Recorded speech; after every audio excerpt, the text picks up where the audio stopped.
میرے بھائیوں، یہ بہت اہم بات ہے۔ آج ہمارے ہاں صورتحال یہ ہے کہ سیاسی اختلافات ہیں، کوئی ایک سیاسی دھڑے میں ہے، کوئی دوسرے سیاسی دھڑے میں ہے، لیکن ان کے درمیان آپس میں اتنی زبردست دشمنی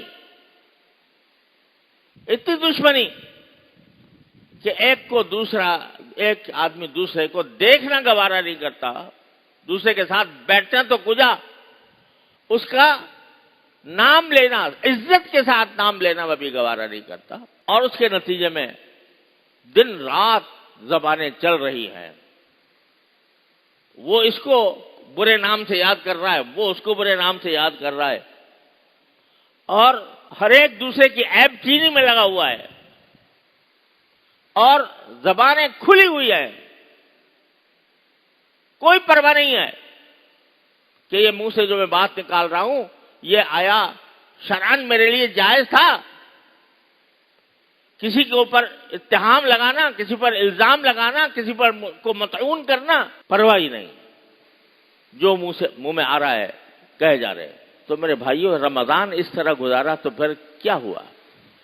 ایک حدیث بڑی خطرناک ہے جس میں رسول کریم صلی اللہ علیہ وسلم نے یہ ارشاد فرمایا کہ بڑا یعنی مفہوم اس کا یہ ہے کہ بعض لوگ، بعض بدنصیب ایسے ہوتے ہیں کہ روزے سے انہیں بھوک کے سوا کچھ نہیں ملتا۔ کیا مطلب؟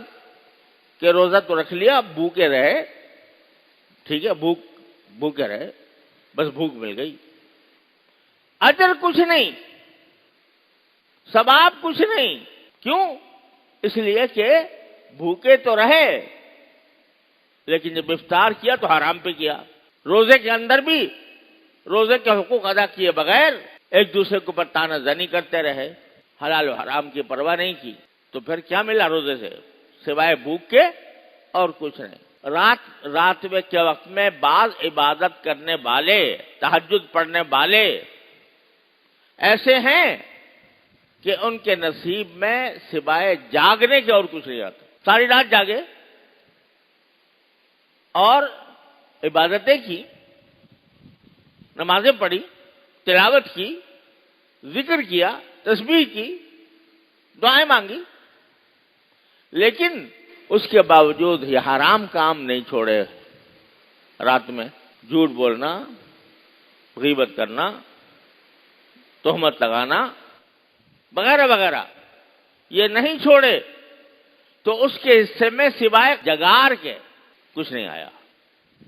یعنی جگار تو کی، رات کو جاگتے رہے، لیکن اس کا اجر نہیں ملا۔ کیوں نہیں ملا؟